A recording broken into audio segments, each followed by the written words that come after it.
Bonsoir, bonsoir à toutes. Bienvenue sur Histoires Cool sur Télé Créole. Alors aujourd'hui, dans cette chronique littéraire, nous reçoivons un nouveau gars que nous n'avons jamais vu. Enfin, en tout cas, n'a jamais causé ensemble Zot, avec Zot, partagé un petit moment avec Zot. Et alors aujourd'hui, il reste 20 minutes avec nous et 20 minutes, ça coince à lui pour poser toutes les bonnes questions que nous devons poser à lui. Alors, bonsoir Dominique Tellier. Bonsoir. Alors, c'est vrai on se connaît pas, enfin, on ne s'est jamais vu, je t'ai jamais interviewé, je t'ai rencontré sur le salon, le dernier salon, et le dernier salon, je l'ai invité parce que j'ai trouvé que c'était fabuleux que Thibouchon, Salé Gaillard, ait reçu un prix. C'est vrai. Donc voilà. Alors je me suis dit, tiens, il faut qu'on ait le gars sur Télé Créole. Voilà. Et puis il a accepté. Voilà, ça s'est passé comme je vous raconte là. Donc, tu es chroniqueur de cinéma, pigiste chez Spirou, tu as été, concepteur de jeux de société. Longtemps. Ça fait beaucoup de choses. Et j'ai vu en 1988 La guerre des tribus. C'est une histoire à jouer, c'est ça? Oui, c'est un livre-jeu. C'est un livre-jeu. Ouais. Ensuite, en 2010, Tous les chemins mènent à Mao. Pas au Rome, hein, attention, à Mao, là. Ce sont des portraits de Chinois. Ah oui, tout à fait. Ouais. Et on reste donc dans ce milieu un peu asiatique. En 2012, un ravioli ne fait pas le printemps. Ça se passe effectivement en Chine. Ouais, sous un tunnel, là. Oui, tout à fait. Album de jeunesse. Parce que j'ai remarqué que vous faites un peu tout. Album de jeunesse, roman, nouvelle. Alors, ça va de... J'aime bien varier, oui. Oui. C'est... J'ai des sources d'inspiration très différentes. Donc, quand j'ai un truc qui m'intéresse, d'un seul coup, ça vient, je dis, ok, je pars là-dessus, quoi. Voilà. Ah bah oui. C'est comme ça que ça se passe. Ouais. Je fais pas de plan à l'avance. Voilà, c'est comme ça. Quand ça vient et on part là-dessus. Ah bah tant mieux. Tant mieux pour nous parce que c'est vraiment très agréable à lire. Donc, en 2012 aussi, des petites histoires zen, album de jeunesse. Chez Milan. Avec tigre, mouche, lama, singe... Voilà. Encore dans l'univers un peu asiatique, parce que pendant très très longtemps, ça a été une passion. Et donc, tous les pays d'Asie et la culture asiatique m'a beaucoup inspiré. Voilà. Ah bah oui. Et puis c'est vrai que ça change. C'est vraiment c'est frais comme histoire. Hein. Ensuite, en 2013, à nouveau encore nouvelles histoires zen. Oui, la suite. Oui, tout à la fait. suite avec chat, loup, monstre, etc. En 2013, Les mystères de Mavel.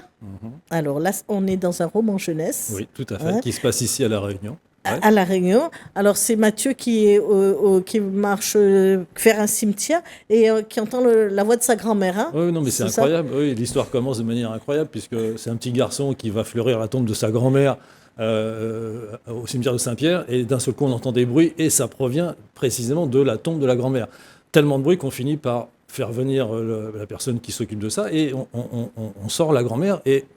Elle n'est pas morte. Elle est enterrée depuis 3 ans, mais elle sort comme si elle venait de chez le coiffeur. Et par contre, elle ne dit pas un mot et elle a un secret à transmettre à son petit-fils. Voilà. Ouais. Et donc, toute l'histoire repasse sur cette base-là, repose sur cette base-là.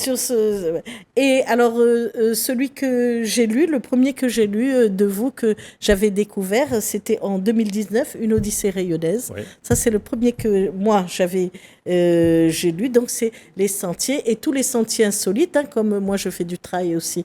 Donc, on a regardé. Ouais, c'est une autofiction et pendant 1 an, j'ai parcouru la totalité... 3000 km, vous avez mis. Des totalités des petites routes de l'île parce qu'en fait, d'un seul coup, je me suis dit, mais c'est tout de même curieux, on va toujours aux mêmes endroits. C'est-à-dire qu'on va les endroits un peu touristiques, là où on se sent naturellement bien. Ok, mais c'est pas que ça. La Réunion, il y a un circuit routier qui est fabuleux. Les routes sont belles jusqu'au bout. Et parfois, le dimanche, quand on va vraiment là où la route s'arrête, mais on tombe dans des endroits totalement insolites, avec des gens qui sont très surpris de vous voir arriver, qui commencent à discuter, etc. Et ça a été vraiment une très très belle année, ça. Oui. Et puis en 2021, alors je ne sais pas si j'ai bien le prononcé, MFL.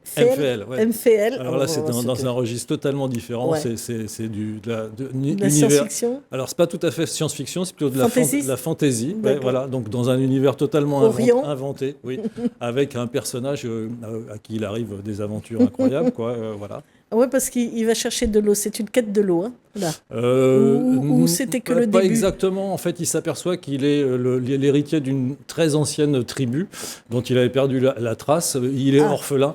Et en fait, ça va lui donner un certain nombre de pouvoirs. Il va construire une cité. Et cette cité est menacée par une bête un peu fabuleuse et monstrueuse qui ravage la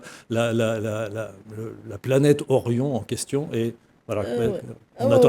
Ça plaît aux jeunes, hein, ça, parce qu'ils lisent bien ce genre de fiction. Alors, en 2022, une nouvelle qui est parue dans les Lettres Lémuriens, le 5, pour peindre au noir. Peindre au noir, oui. Là, c'est vraiment un essai littéraire. Je remercie Johari Ravaloson, qui est le rédacteur en chef de la revue, et qui m'a dit, mais franchement, ce texte, heureusement que tu me l'as écrit, parce qu'il aurait manqué à ma collection. Franchement, on est devenus amis depuis, et on se voit assez régulièrement. J'ai beaucoup de plaisir à discuter avec lui. Voilà. Ensuite arrive le premier Thibouchon, qui n'est pas celui-là. C'est ça. Il est bleu, hein, le premier Thibouchon. Bleu ou vert, ça dépend des gens. Mais, oui. Alors, Thibouchon, Inquiète pas où. Voilà, un album de jeunesse. Ce Thibouchon, ce personnage qui est un peu espiègle, qui a à peu près 7 ans, et puis plein de petites histoires. Hein, on a 13 petites histoires à l'intérieur. Et Thibouchon, en fait, l'idée de départ, c'était... moi, j'étais enseignant pendant 25 ans en primaire, et du jour au lendemain, l'éducation nationale change complètement de braquet. Il était interdit de parler à créole en classe ou d'enseigner le créole, et du jour au lendemain, on nous dit, mais à partir de l'année prochaine, vous enseignez le créole. Ok, mais pas d'outils, pas d'instruments, rien pour enseigner le créole. C'est vrai. Je dis, mais comment faire pour intéresser des petits marmailles de 6, 7 ou 8 ans? Comment essayer de les intéresser si on leur propose des textes ou des choses toutes faites qui en fait, sont très loin de leur vie. Oui, qui sont très loin de leur existence et de leurs préoccupations. Alors j'ai pensé à ça, voilà, créer un petit personnage d'ici, un petit marmaille d'ici, et puis il va se déplacer dans tous les coins de l'île, à droite, à gauche, à Saint-Pierre, à Langevin, à la montagne. Il habite à la plaine des Palmistes, une maison très, très à l'ancienne, on va dire, avec des animaux qui parlent. On est dans un univers merveilleux. Voilà. Donc, dans l'univers merveilleux, il n'y a pas de limite, il n'y a pas de contrainte. On peut faire parler les animaux, les faire répondre, etc. Donc, d'un seul coup, il va y avoir des rencontres. Et puis, chaque rencontre, c'est l'occasion d'un petit problème. Et puis, Thibouchon, franchement, il est ultra dynamique. Il court dans tous les coins. Mais il n'a pas sa langue dans sa poche et il n'aime pas qu'on lui marche sur les pieds. Donc, quand il y a un problème, il sait répondre de manière appropriée. Et puis, il aime aussi, il est amoureux. Il est amoureux. C'est là où il cherche toujours à l'embrasser. C'est là où il s'est déguisé en caméléon. Là, il essaye de lui faire. Il y a Ophélie, sa petite voisine. Il en est follement amoureux. Et par contre, elle refuse un peu ses avances. Elle ne comprend pas pour son attitude. Et lui, il cherche un moyen le plus accessible possible à son petit niveau à lui pour essayer de lui soutirer un petit bisou. Voilà. Et ça, mon petit-fils, c'est ce qu'il aime. Alors, à chaque fois, il aime. Alors, quand celui-là est venu, il me dit, alors il a pu l'embrasser, il a eu le bis. C'est tout ce qui l'intéresse. Si Thibouchon a pu embrasser Ophélie. Forcément, ça les intéresse à cet âge-là. Ça les intéresse à cet âge-là. Moi, j'avais les enfants de cet âge-là dans la classe. C'est quand même une formidable source d'inspiration. Je vois comment ils se comportent, les attitudes qu'ils ont les uns vers les autres, leur façon de parler, de s'exprimer, et puis ce qui les passionne aussi. C'est ça. Donc, je pense que ça se ressent dans les albums de Thibouchon. Ça se voit que ça part pas de nulle part. Et en 2024, ils sont ici. Ils sont ici. Là, on repart un peu dans le fantastique, la piste des ovnis. On est dans le livre-jeu, mais on est quand même ici à La Réunion, puisque c'est le premier livre-jeu qui se passe à La Réunion. Pour les auditeurs, ceux qui savent pas c'est quoi un livre-jeu, c'est un roman, sauf que le roman est divisé en paragraphes. Et à la fin de chaque paragraphe, on propose au lecteur un choix à faire. C'est-à-dire, OK, il y a 2 portes. Vous ouvrez la porte de droite, allez à tel paragraphe. Vous ouvrez la porte de gauche, allez à tel autre paragraphe. Donc, en fait, les lecteurs ne vont pas suivre le même cheminement. Ils ne vont pas lire la même histoire, la même aventure. Et là, on est à la plaine des Palmistes et un ovni aurait été aperçu par un bouc là-haut. Et puis, comme on incarne un journaliste, on va faire une petite enquête. Et puis, de fil en aiguille, l'enquête va se compliquer. Puis on va s'apercevoir que c'est peut-être finalement, depuis une 60aine d'années, des extraterrestres qui habiteraient sur notre île. Notre île. Enfin, je ne révèle pas tout. Il faut lire l'histoire pour aller jusqu'au bout, pour comprendre. Alors, en 2025, on se rapproche. Frappé dur. Alors Ouais. là-dedans, à l'intérieur, c'est composé de 2 nouvelles Mhm. et sa box. Ouais, exactement. Il y a 2 nouvelles, mais à l'origine, c'était un recueil qui comprenait 6 nouvelles. Ah. Mon éditeur m'a dit, OK, on est un petit éditeur, on va faire une petite chose, donc on va D'accord. sélectionner deux parmi ces nouvelles. En fait, moi, ça me tenait à cœur, je suis nantais d'origine, et toute l'histoire se passe à Nantes avec 6 personnages quasiment le même jour. Et on est dans un registre très littéraire, en fait, là, du coup, avec des personnages qu'on va suivre et qui ont tous des difficultés parce qu'on sort de la guerre, on est en 1950. Nantes a Oui. été ravagée en 1943 par d'énormes bombardements qui ont dévasté une partie de la ville.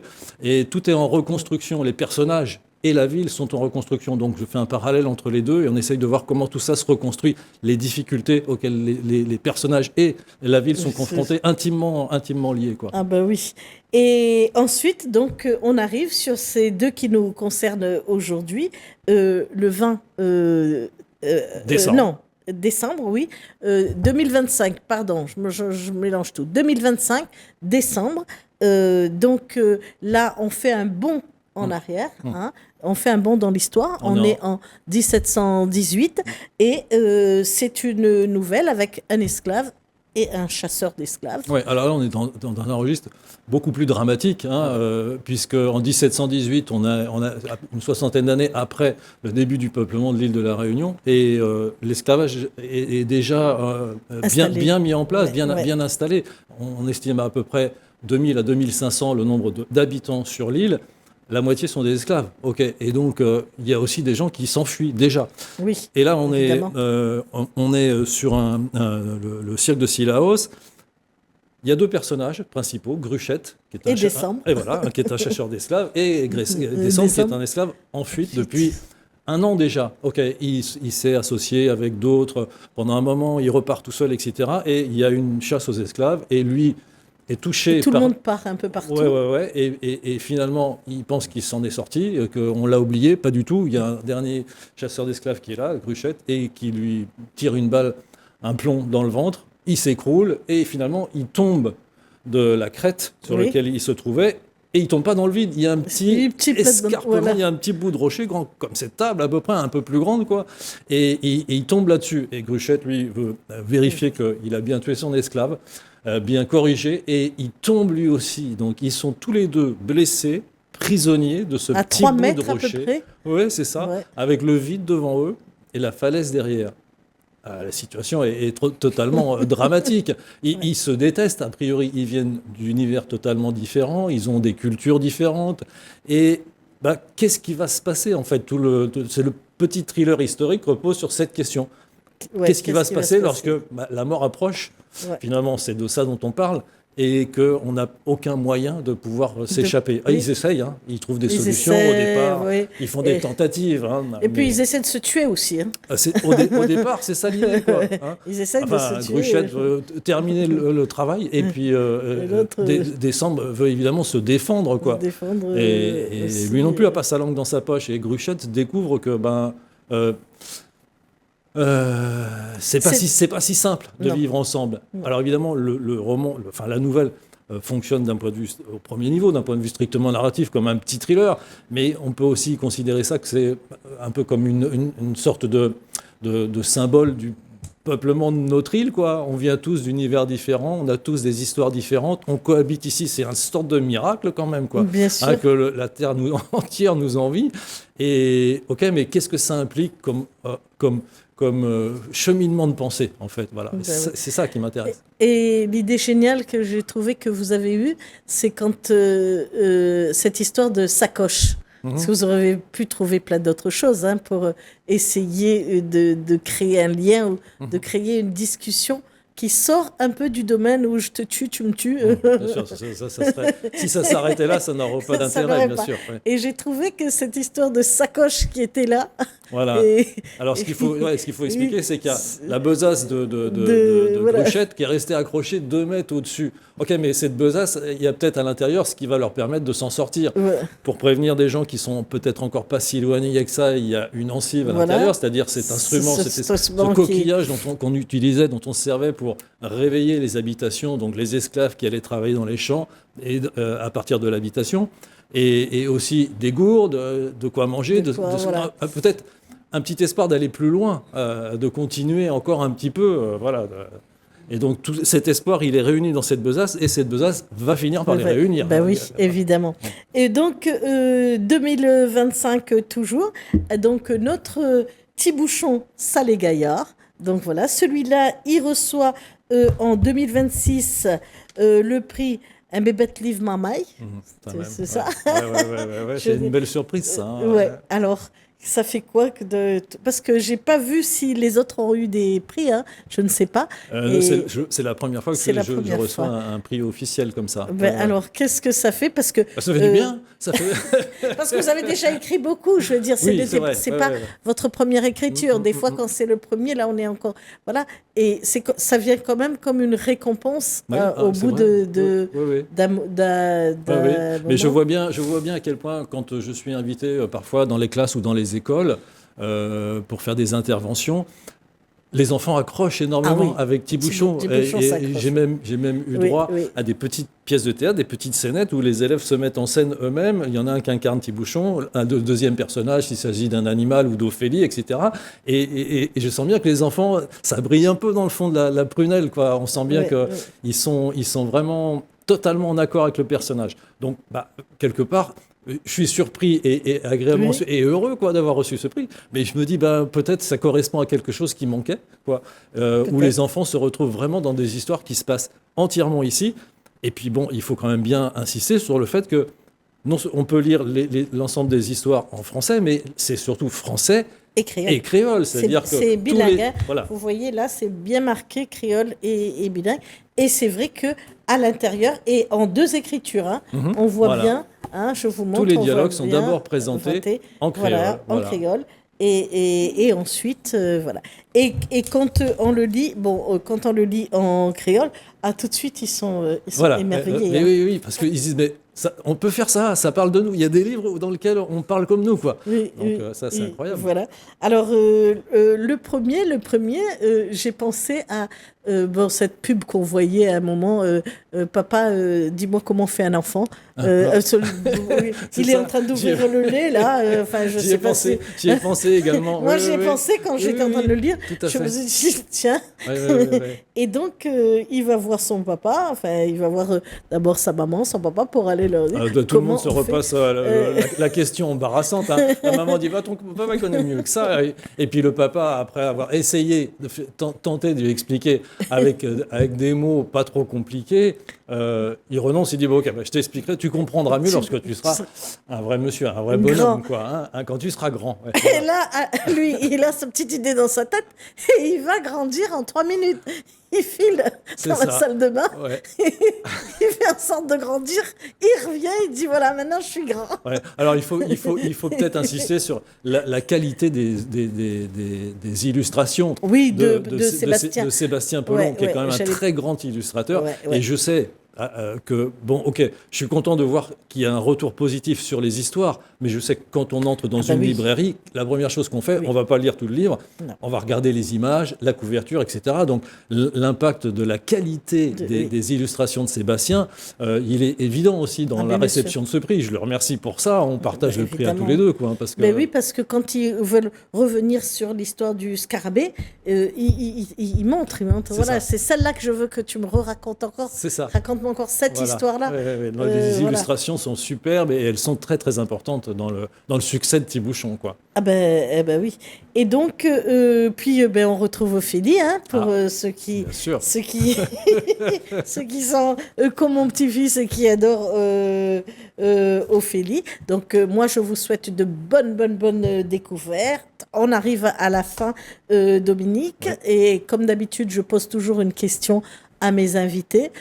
Si il y a une question d'actualité que c'est ces dernières années ou ces derniers 6 mois ou qui t'a ces derniers touché. 6 jours, moi peut-être ça me semblerait peut-être important de revenir sur l'histoire de l'abolition du Code noir par l'Assemblée nationale. Évidemment.